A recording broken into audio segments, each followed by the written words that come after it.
Assalamualaikum warahmatullahi wabarakatuh. Halo teman-teman, jumpa lagi dengan saya Nikmatun Nadhiroh. Nah, dalam video kali ini kita akan belajar tentang pendidikan agama Islam dan budi pekerti kelas SMP semester 1, yaitu tentang indahnya kebersamaan dengan sholat berjamaah. Nah, dalam video kali ini dibuat guna memenuhi tugas praktek micro teaching yang diampu oleh Dr. Imron Fauzi MPD. Sebelum kita memulai pembelajaran, alangkah baiknya kita berdoa terlebih dahulu ya teman-teman. Ikuti saya. Bismillahirrahmanirrahim. Raditu billahi rabba wa bil islami dina wa bi Muhammadin nabiyya wa rasulah. Rabbi zidna ilma warzuqna fahma.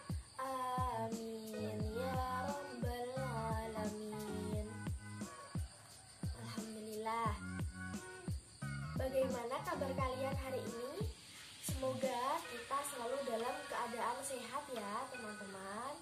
Amin. Oke teman-teman, materi yang akan saya sampaikan pada video kali ini yaitu KD 3.8, memahami ketentuan sholat berjamaah, yang indikatornya yaitu menjelaskan pengertian sholat berjamaah dan hukumnya. Yang kedua, menjelaskan syarat sah sholat berjamaah. Yang ketiga, menjelaskan syarat menjadi imam. Yang keempat, menjelaskan syarat menjadi makmum. Dan yang kelima, pengertian makmum masbuk.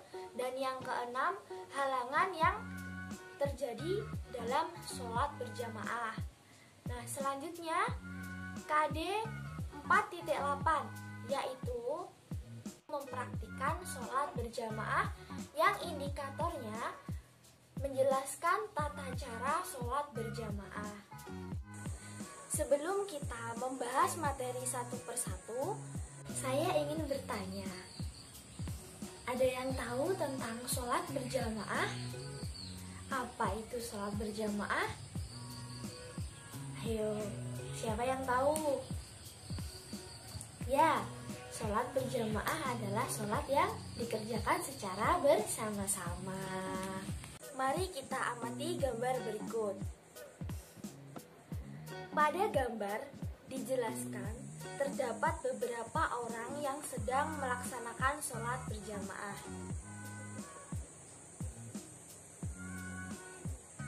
Oke teman-teman, mari kita lanjut pada pembahasan yang pertama, yaitu tentang pengertian sholat berjamaah dan hukumnya. Jadi apa sih pengertian sholat berjamaah itu?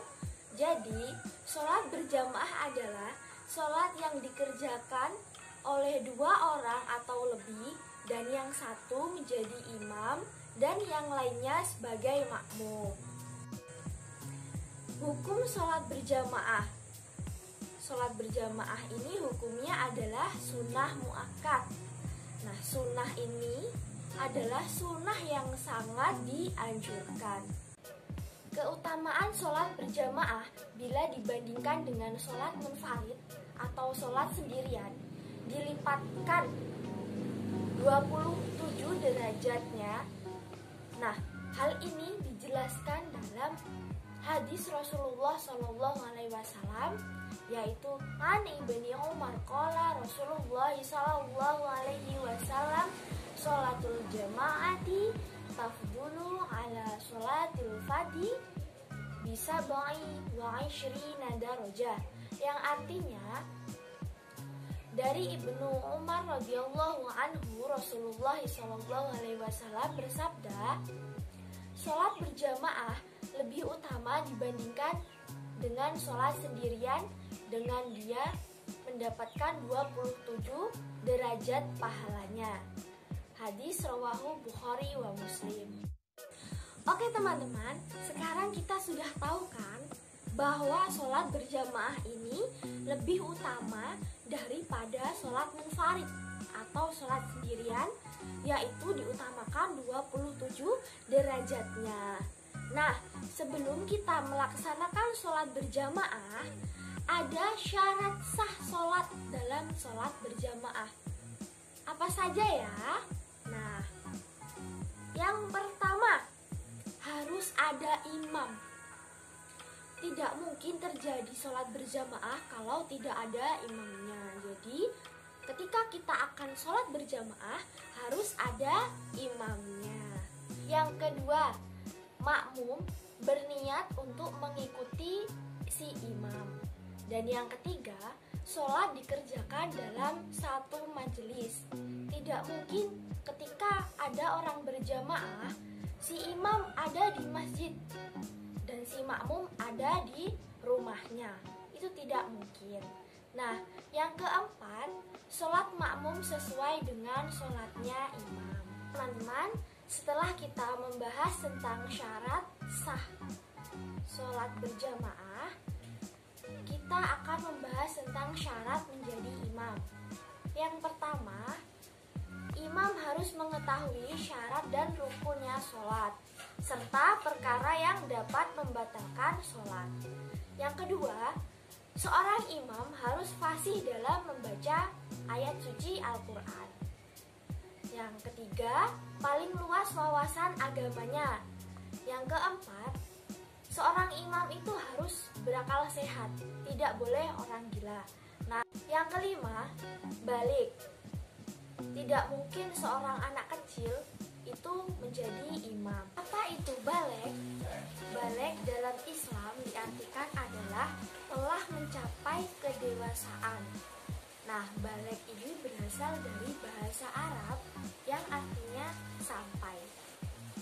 Jadi, seseorang dapat dikatakan balik apabila yang pertama, dia mengetahui atau memahami mana yang baik dan yang buruk.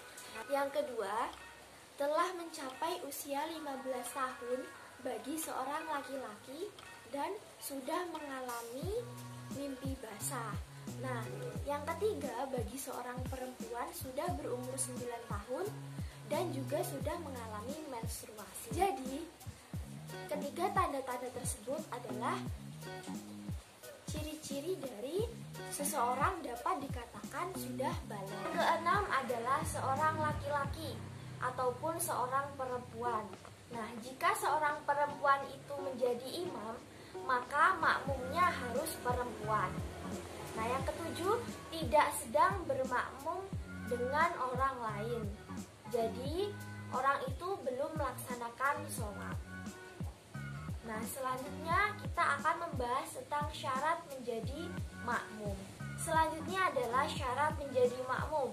Yang pertama, makmum berniat mengikuti imam. Yang kedua, mengetahui gerakan sholatnya imam.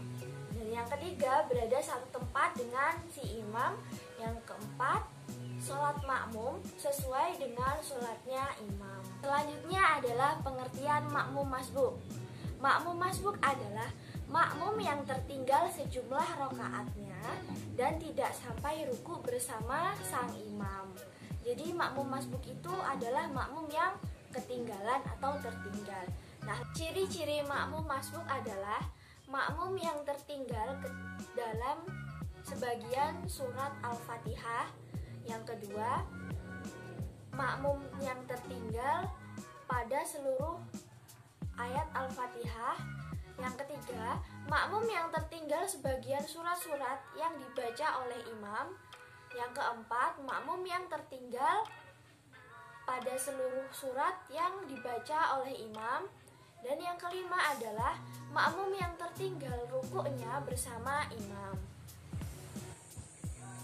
Oke teman-teman, setelah kita mempelajari syarat menjadi imam, syarat menjadi makmum, makmum masbuk, nah sekarang kita akan mempelajari tentang halangan yang terjadi saat sholat berjamaah, yaitu apa saja.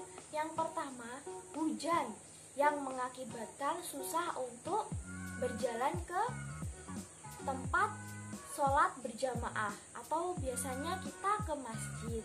Nah, yang kedua, adanya angin kencang yang sangat membahayakan dan tidak memungkinkan untuk kita berangkat ke tempat berjamaah. Nah, yang ketiga, sakit dan susah berjalan untuk menuju ke tempat berjamaah. Nah, yang keempat, ingin buang air besar dan buang air kecil. Nah, yang terakhir, ketika kita habis makan makanan yang baunya menyengat dan susah untuk dihilangkan, yaitu seperti jengkol dan pete. Memasuki materi yang selanjutnya, yaitu tentang tata cara sholat berjamaah. Yang pertama, sholat berjamaah ini diawali dengan azan dan iqomah.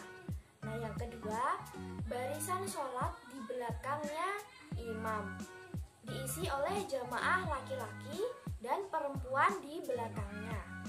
Nah, yang ketiga, saat sholat berjamaah, imam membaca bacaan sholat dengan ada yang dinyaringkan, yaitu di mana saja. Yang pertama, bacaan takbiratul ihram dan tasmi serta saat salam. Dan yang kedua, saat membaca surat Al-Fatihah dan ayat Al-Quran pada 2 rakaat pertama pada sholat maghrib, isya, dan juga subuh. Yang ketiga, bacaan amin ketika imam sudah selesai membaca surat Al-Fatihah. Nah, yang keempat, makmum mengikuti gerakan imam. Nah, yang kelima, diiringi dengan zikir dan doa, atau bisa dilakukan secara sendiri-sendiri. Oke teman-teman, jadi kesimpulan dari materi yang saya sampaikan pada hari ini adalah sholat berjamaah ini merupakan sholat yang paling utama dan harus dilakukan. Kenapa? Karena sholat ini dilipatkan 27 derajatnya. Nah, ketika kita akan melaksanakan sholat berjamaah, terdapat hal-hal yang harus kita sempurnakan, yaitu seperti syarat sah sholatnya, syarat menjadi imam, syarat menjadi makmum, dan halangan ketika kita akan sholat berjamaah. Semoga kita selalu istiqomah dalam melaksanakan sholat berjamaah ya teman-teman. Ada sedikit pertanyaan dari saya.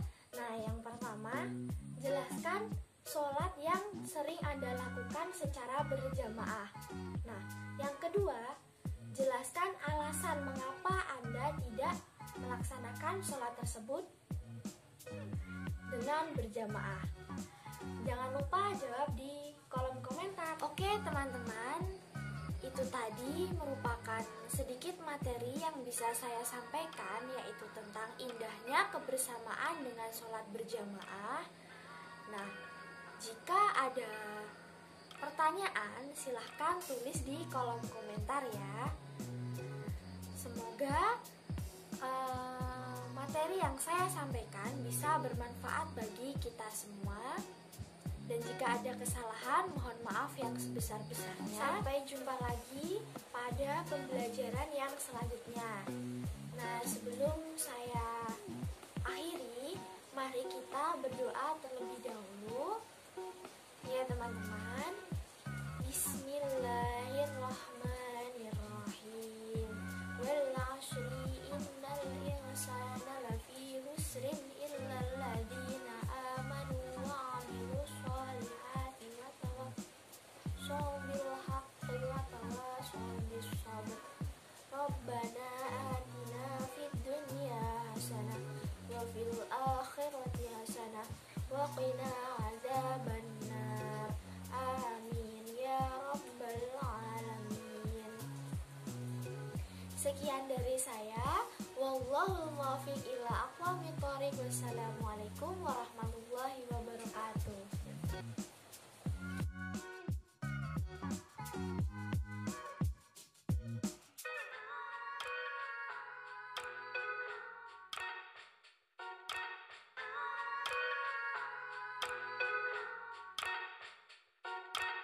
Thank you.